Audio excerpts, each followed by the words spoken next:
लोग सोचते हैं कि रिश्ते का मतलब सिर्फ प्यार होता है। नहीं, रिश्तों में बहुत सारा मैनेजमेंट करना पड़ता है। अगर आप इनको मैनेज नहीं करते तो वो मर जाएंगे। ज्यादातर लव अफेयर्स ऐसे ही होते हैं। सिर्फ पहले कुछ दिन इसमें खुशी होती है, उसके बाद बस चिंता। कुछ बिल्कुल आफत होते हैं, ठीक है।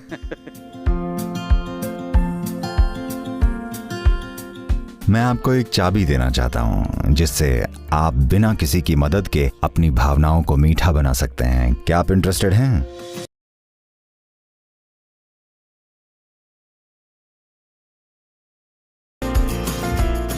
ये एक बटन जैसा है। आप किसी से मिलते हैं, आपको प्यार होता है, फिर आप कहते हैं नहीं ये सही इंसान नहीं है, फिर आपको किसी और से प्यार होता है। तो सच्चा प्यार क्या होता है, और क्या सच्चा प्यार सही में 2 या 3 बार हो सकता है? मैं इसे समझना चाहती हूँ। देखिए, एक चीज होती है प्यार और एक चीज होती है रिश्ता, ठीक है। रिश्ता 2 लोगों के बीच होता है, वो एक अलग चीज है। ये एक तरह का लेन देन है, बिल्कुल अलग। किस तरह का रिश्ता? दुर्भाग्य से आज अगर आप रिश्ता शब्द कहें तो लोग शरीर पर आधारित संबंधों के बारे में ही सोचते हैं।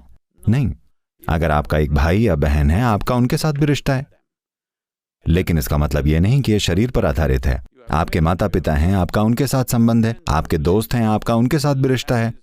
आपके आसपास ये रेडियो वाले लोग हैं, आपका उनके साथ एक रिश्ता है। आप जिन लोगों से बातें करती हैं, आपका उनके साथ भी एक रिश्ता है। तो ये जरूरी नहीं है कि सिर्फ शरीर पर आधारित संबंधों को ही रिश्ता या रिलेशनशिप कहा जाए, पर दुर्भाग्य से ये पीढ़ी इस शब्द का यही मतलब लगा रही है। जब हम बड़े हो रहे थे तो इसका वैसे इस्तेमाल नहीं किया जाता था, पर आज एक रिश्ते की बात हो तो लोग सोचते हैं आपका शारीरिक रिश्ता है। बिल्कुल।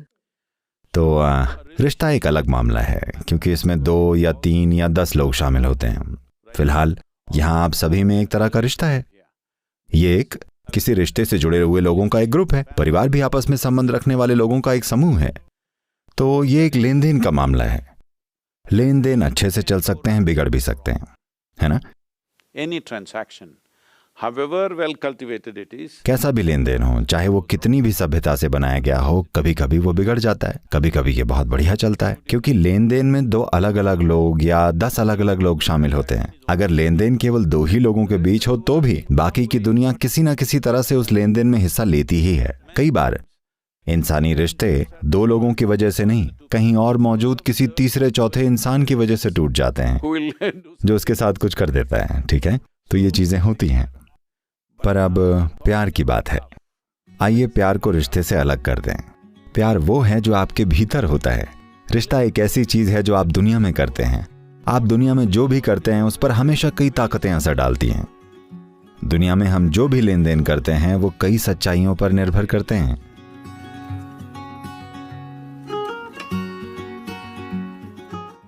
जब आप दुनिया में शामिल होते हैं तो कुछ सही होता है, कुछ सही नहीं हो पाता, क्योंकि कई तरह की चीजें मैनेज करनी पड़ती हैं। लोग सोचते हैं रिश्ते मतलब सिर्फ प्यार। नहीं, रिश्ते में बहुत सारा मैनेजमेंट करना पड़ता है। अगर आप उसे मैनेज नहीं करेंगे ये मर जाएगा। अगर आपने इसे मैनेज न किया टकराव हो जाएगा। पर प्यार वो है जो आपके भीतर होता है। प्यार बाहरी ताकतों के अधीन नहीं है, पर दुर्भाग्य से आज लोग इसे वैसा ही होने दे रहे हैं। पर असल में आपके अंदर जो होता है, आपके इमोशन की मिठास किसी दूसरे को तय नहीं करनी चाहिए, है ना। आपके भीतर जो होता है उसे आपको तय करना चाहिए। दुनिया में जो चीजें होती हैं आप वो सब तय नहीं कर सकते। आपकी कुछ भूमिका है, पर दुनिया में कितने सारे लोगों की उसमें भूमिकाएं हैं। पर अगर 2 लोग भी हैं तो दूसरे व्यक्ति की भी उसमें 50% भूमिका है। तो वो इसे कैसे लेंगे, क्या होगा, क्या हालात हैं, तरह तरह की चीजें हैं। पर आपके भीतर जो होता है वो वैसे ही होना चाहिए जैसा आप चाहते हैं। तो जिसे आप प्यार कहते हैं वो एक ऐसी चीज है जो आपके भीतर होती है। पर दुर्भाग्य से लोगों ने आपको बताया है love is in the air, प्यार हवा में है, यानी कि वो प्रदूषित हवा है। ये जरूर दिल्ली की बात होगी। दिल्ली में भी इन दिनों साफ हवा है, मुझे बताया जा रहा है। मुझे तो यही बताया जा रहा है, हालांकि मैं कुछ समय से वहां गया नहीं हूं। तो प्यार हवा में नहीं है, ये कुछ ऐसा है जो आपके भीतर हो रहा है। तो आपकी भावनाओं ने मधुर रूप ले लिया है, वजह चाहे जो भी हो। तो अब आप बाहरी मदद का उपयोग कर रहे हैं। आप दूसरे व्यक्ति का उपयोग एक चाबी की तरह कर रहे हैं और अपनी भावनाओं को मधुर बना रहे हैं। मैं आपको एक चाबी देना चाहता हूं जिससे आप बिना किसी की मदद के अपनी भावनाओं को मीठा बना सकते हैं। क्या आप इंटरेस्टेड हैं? क्यों नहीं? हाँ, बिल्कुल बिल्कुल। ताकि आप अपनी भावनाओं को हमेशा स्वीट रखें और चाबी आपके हाथ में हो। अगर आपने किसी और को चाबी दे दी तो आपको केवल चिंता होगी, क्या होगा क्या होगा क्या होगा। ज्यादातर लव अफेयर ऐसे ही होते हैं, केवल पहले कुछ दिन खुशी, उसके बाद सिर्फ चिंता। कुछ बिल्कुल लाफत बन जाते हैं, ठीक है। ये इस पर है कि दूसरे में कितनी समझ है, पर मूल रूप से आपके भीतर जो होता है उसे आपको ही तय करना चाहिए। दुनिया में आपके आसपास क्या होता है ये कभी भी आपके द्वारा पूरी तरह से तय नहीं किया जा सकता, ये सभी को समझना चाहिए। You can never ever determine what happens around you. आप कभी भी खुद पूरी तरह से ये तय नहीं कर सकते कि आपके आसपास क्या होगा। अगर सिर्फ 2 लोग हों तो भी आप ये तय नहीं कर सकते, क्योंकि दूसरा अपनी अलग चीजें करेगा। अगर किसी और के पास इसकी चाबी है, आपके पास नहीं, कभी वो इसे खोलेंगे, कभी वो इसे बंद कर देंगे और चाबी फेंक देंगे। तब आप कहते हैं प्यार एक आफत है। प्यार कोई आफत नहीं है। रिश्ते हमेशा दुर्भाग्य से एक आफत बन सकते हैं, पर जरूरी नहीं है कि उन्हें ऐसा समझा जाए।